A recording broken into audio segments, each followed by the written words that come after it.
Estamos cercanos ya al viernes de Cuaresma, Viernes Santo, camino a la cruz. Por eso es curioso el camino a la cruz. Durante la vida Jesucristo le dijo a sus discípulos: el que no tome su cruz y me siga no es digno de mí, porque el que encuentre su vida la perderá y el que la pierda por mi causa la ganará. Es curioso esto. O sea que para seguir a Jesús hay que tomar la cruz. ¿Eso qué quiere decir? Que hay que ser masoquista. Jamás en la vida. La cruz no es sufrir por sufrir. Hay un misterio grande en el sufrimiento. Y claro, para nuestra cultura occidental, el sufrimiento es, como dicen en buen mexicano, guácala. El mexicano, el latinoamericano y el occidental, mientras más confort, mejor. Mientras menos sufrimiento, mejor. Por eso la cruz no siempre atrae. A veces le gusta más un Cristo sin cruz. Un Cristo de mucho aleluya, pero sin cruz. ¿Por qué? Porque cuando Cristo va a la cruz, me está llamando a mí también a ir a la cruz. Y eso ya no es tan agradable. Por eso toda la religión donde hay vía cruz y donde se reflexiona lo que Cristo hizo por mí, todo eso es difícil, es desagradable, no atrae. Hay que enseñar a que atraiga esto. Porque ¿en qué consiste el sufrimiento? El sufrimiento consiste en tener una meta. Un deportista tiene una meta. Un empresario tiene una meta y tiene que hacer grandes sacrificios, al menos si se porta honradamente, porque el deportista puede usar droga, el empresario puede usar corruptelas, y el éxito, un empresario, un artista puede hacer barbaridades, pero el sufrimiento consiste en entrar en una meta y tratar de conseguirla, y no se puede conseguir sin ese sufrimiento. Nada salió así. Nada grande ha salido sin sufrimiento, comenzando por el mismo nacimiento de cada uno que provocó el sufrimiento a la madre. Ya eso dice que nosotros nacemos en el sufrimiento y terminamos la vida en el sufrimiento. Por eso la cruz apunta hacia la vida eterna. Jesús tenía la mirada al cielo. Jesús tenía la mirada puesta en el Padre. Y la finalidad de Jesús no es el sufrimiento. La finalidad de Jesús es la resurrección y ofrecer la vida a todo el mundo. Por eso, vamos a ver algunas áreas. En deporte. En deporte hay una acción de sufrimiento que es renuncia, un esfuerzo agónico, todo eso para una meta, el triunfo deportivo. Después, en la enfermedad hay un tratamiento o a veces un régimen, todo eso es sufrimiento para poder conseguir la salud. En la milicia, en el mundo militar, hay que tácticas de militares, ejercicios militares, todo un entrenamiento duro, todo eso para obtener una meta, seguridad. El gobierno tiene que renunciar a despilfarro, tiene que tener controles, tiene que tener austeridad, se supone, ¿verdad? Que tiene que tener controles de austeridad y todo eso produce la meta, el bienestar. Y en la religión, la renuncia, las obras y el esfuerzo y el compromiso llevan a la salvación. Por eso, sufrimiento y alegría son las dos caras de la misma moneda, no son diferentes, no hay uno sin el otro, es imposible. Ahora, Dios no da el sufrimiento. Hay gente que dice: Dios me ha mandado estos sufrimientos. Dios no manda el sufrimiento. Dios puede que permita que ocurra, pero Dios nos da la capacidad para transformarlo. La cruz es para el mundo romano una humillación. Que una persona esté colgada, desnudo, todo el mundo burlándose y viéndolo morir y desangrarse, es humillante. Y por eso lo dice la palabra: maldito el que cuelga de una cruz. Sin embargo, la cruz se transforma. La actitud del Señor, asumida por amor, esa cruz se transforma en amor y en salvación.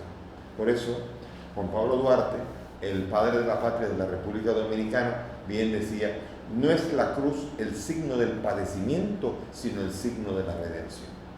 Qué expresión tan hermosa para dar a entender que la cruz no es masoquismo, la cruz es búsqueda de un bien mayor.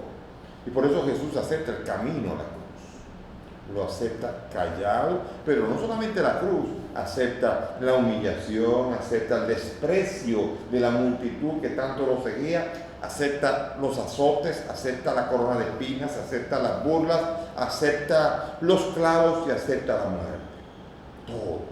Todo junto. Porque todo ese camino es el camino en donde Él, nadie le quita la vida, Él la da. La cruz tiene que tener también ese sentido. Por eso en la cruz tiene que haber una opción. Hay una famosa historia del doctor Sangster que visitó a una niña que se estaba quedando ciega.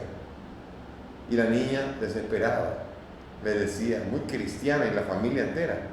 Y la niña le dijo al doctor, doctor, Dios me está quitando la vista.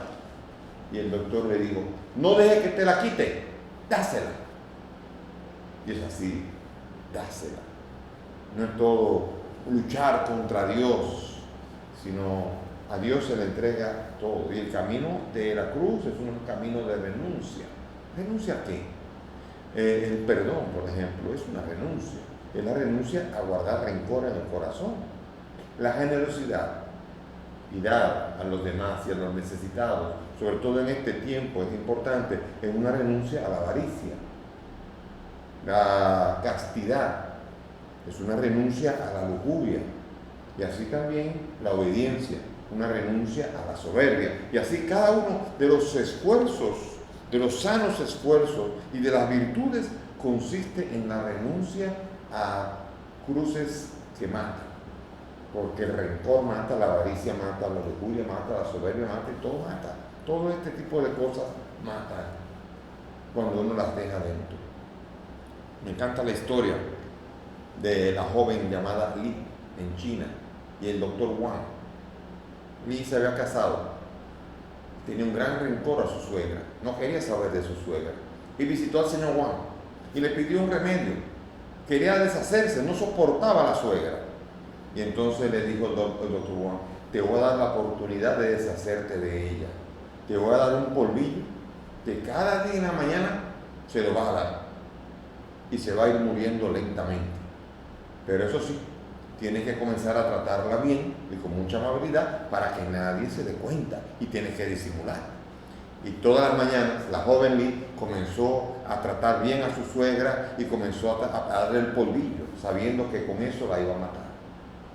Fue pasando el tiempo y con el tiempo se dio cuenta que la suegra no era tan mala. Cuando la trataba bien, la suegra también la trataba bien.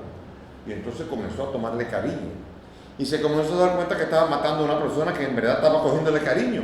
Y corrió donde el doctor Juan. Y el doctor Juan le dijo, doctor Juan, quiero que me dé el antídoto, porque he puesto veneno a la suegra y no quiero que se muera. Yo la amo, ahora le he cogido cariño, necesito el antídoto. Y el doctor Juan se rió y dijo, tú tienes el antídoto y te lo di en cada sobrecito de estos. Lo que tú le diste en la mañana a tu suegra fue simplemente té. Y ese fue el mejor antídoto para matar no a tu suegra, sino al rencor que había. El Señor no quiere que nosotros tengamos ese tipo de cruces que nos llevan a la vida. La cruz tiene que tener un sentido y tiene que tener un carácter hacia el bien. Y hay que aprender a salir de esa dinámica del mal. Hay que aprender a ir saliendo de esto. Vivir el tiempo de Cuaresma, como lo estamos viviendo, y estamos cerrando hoy el tiempo de Cuaresma, mañana es Jueves Santo, ya en la tarde comenzamos con el triduo pascual. Entonces es un tiempo en el que tenemos que aprender a renunciar, a presentarle al Señor todo, a ir dejando que Él nos quite las cosas que no van bien. Recuerdo que yo conocí a un joven muy interesante en Estados Unidos. Este muchacho tenía una afición por los cuadros obscenos, ¿sí? Así mismo. Y tenía un montón de cuadros indecentes colgados en su casa. Y los amigos le decían, pero por Dios, quita esos cuadros. Y a él le encantaban los cuadros, y ahí estaban los cuadros. Y un buen día, el día 21 de enero, le regalaron un cuadro de Nuestra Señora de la Merced, de la Altagracia. Y lo besó y lo puso en medio de la sala. Imagínense la imagen de la Virgen de Altagracia en medio de todos esos cuadros obscenos. Y ahí la Virgen de Altagracia no le importaba, porque ahí estaba su hijo que estaba sufriendo y estaba caminando en malas aguas. Pero el joven cuando salía a la casa y veía el cuadro de la Virgen y al lado el cuadro del Centro, decía, ay no, pero este cuadro no pega con esto, y comenzó a quitar el cuadro. Y cuando llegaba, veía a la Virgen y veía otro, ay, pero ese cuadro no pega con este que está aquí, y lo fue sacando, y poco a poco fue sacando un cuadro, y un cuadro, y un cuadro, y un cuadro, y finalmente se quedó un solo cuadro en esa casa. ¿A qué no adivinan cuál fue? El de la Virgen de la Altagracia. Bien, en nuestro corazón también hay muchos cuadros indecentes. Está el cuadro del odio, está el cuadro de la avaricia, hay muchos cuadros. Y Dios quiere que descolguemos todos esos cuadros. Él quiere que pongamos nuestro corazón solamente en el Señor. Y por eso la Cuaresma es vivir un tiempo de aprender a renunciar. Al final la renuncia se transforma en motivo de gloria, de alegría y de paz y de gozo. El que renuncia, después descubre que encuentra una alegría mayor. Ojalá tú descubrieras que si tú fueses capaz de renunciar a esas cosas que tanto te gustan, pero que tú sabes que te hacen daño, encontrarías verdaderamente una alegría que es muy superior a todo. Y sobre todo en este tiempo del COVID-19, del coronavirus, hay que aprender a tener una actitud nueva. Porque ahora en este tiempo salen las críticas al gobierno, a este y al otro, a las autoridades, surgen también los pesimismos. Y es necesario una actitud. Ante el sufrimiento de la cruz hay que tomarlo con toda la gallardía y con toda la fuerza, aprender a no inventar sufrimiento. Porque les voy a decir una cosa, muchos de los sufrimientos que tenemos nosotros, somos nosotros mismos, que no sabemos leer bien la historia nuestra. Hay una historia muy simpática, un mensaje para aprender a agradecer y no estar sufriendo inútilmente. Me encantó esto. Voy a leérselos. Un escritor estaba en su estudio y tomó lápiz y comenzó a escribir. El año pasado tuve una cirugía y me quitaron la vesícula biliar y tuve que quedarme en cama por mucho tiempo. Ese mismo año llegué a la edad de 60 años y tuve que renunciar a mi trabajo favorito donde permanecí 30 años de mi vida en esa editorial. En ese mismo año experimenté el dolor por la muerte de mi padre. Y mi hijo fracasó en su examen médico porque tuvo un accidente de automóvil y estuvo hospitalizado con el yeso durante varios meses. La destrucción del coche fue pérdida total. ¡Qué año tan mal! Y él se quedó dormido y la esposa que llegó y vio ese papel, agarró el papel y se lo llevó y atrás del papel escribió esa misma historia, pero vista de otra manera. Y el papelito decía: el año pasado finalmente me deshice de mi vesícula biliar después de pasar tanto tiempo con ese terrible dolor. Ese mismo año cumplí 60 años con buena salud y me retiré de mi trabajo y ahora puedo usar mi tiempo para escribir con mayor paz y tranquilidad y conocer el mundo que no pude conocer en 30 años. Ese mismo año, a la edad de 95, sin depender de nadie, sin ninguna condición crítica ni sufrimiento, mi padre partió a conocer a su Creador. Y en ese mismo año, Dios bendijo a mi hijo con una nueva oportunidad, porque mi coche fue destruido totalmente y mi hijo se mantuvo con vida y sin ningún tipo de discapacidad. Este año fue un año de mucha bendición. Y cuando lo vio el papelito, el Señor se dio cuenta que simplemente estaba sufriendo por sufrir, porque no había hecho una lectura adecuada de la mano de Dios que le acompañaba. Y nosotros muchas veces sufrimos por eso así. Nosotros somos muchas veces ese hombre que sufre y decimos, esto así, esto acá, y el coronavirus y aquí, y esto con mi gente, que tengo que estar con gente que no soporto, y esto que tengo que... No sabemos nada. Tenemos que pedirle al Señor una lectura nueva de qué está pasando. Porque hay muchas historias muy hermosas con el coronavirus también. Muchas historias de hombres y mujeres que dan la vida, que sacrifican por los demás. Esa mujer que dio su respirador para que un joven pudiese vivir porque ella ya había vivido suficiente. Ese gesto de cruz es una bendición. Como al sacerdote que también renunció al respirador que le había regalado su comunidad parroquial. Y renunció porque había un joven allí y le quiso dar el respirador a él y él murió. Así. O ese sacerdote que murió lleno de gozo y alegría. Y está la foto de él así antes de morir diciendo, nos vemos en el paraíso, recen mucho rosario, y murió. Esas son historias que nos apuntan a una cruz que lleva al cielo. No todo es sufrimiento, a veces mucho de esto es no saber interpretar lo que nos está pasando. Los mártires en los primeros siglos daban gracias a Dios. Cuando el juez romano dictaminaba pena de muerte, brincaban de alegría y cantaban salmos. Nosotros diríamos ahora, pero están locos, como lo dirían también los romanos. No, lo que pasa es que tenían su mirada bien puesta hacia dónde iban y sabían que la muerte les iba a llevar a la cruz. Hermano, el árbol del engaño fue el árbol en el que se comió del árbol de la fruta prohibida, del árbol de la ciencia del bien y del mal, en donde el hombre creyó poder decidir qué era lo bueno y qué era lo malo, y eso le trajo la muerte. Hoy día hay otro nuevo árbol. Ese árbol es el árbol de la cruz. Ese es el árbol que nos da la vida. Ese es el árbol que revierte el veneno que había traído el anterior árbol, en el que de la soberbia nosotros comenzamos a inventar lo que es bueno y malo. La cruz viene a cancelar nuestro pecado, nuestras iniquidades, y viene a darnos la conciencia entre el bien y el mal. Por eso estamos celebrando la preciosura de saber que hay un Dios, buen pastor, que nos está encaminando y que desde la cruz hace su mejor cátedra. Es el maestro que nos enseña a servir, a sacrificarnos, a entender el sufrimiento. Donde yo voy no me puedes seguir ahora, le dice a Pedro, pero donde yo voy, tú me seguirás. Y dígame quién no quiere ir al cielo. Dígame quién. Yo muchas veces pregunto, levante la mano, ¿quién quiere ir al cielo? Todo el mundo. Y cuando pregunto, ¿quién se quiere morir? Nadie. Y entonces, es como querer nacer sin pasar por el vientre de la madre.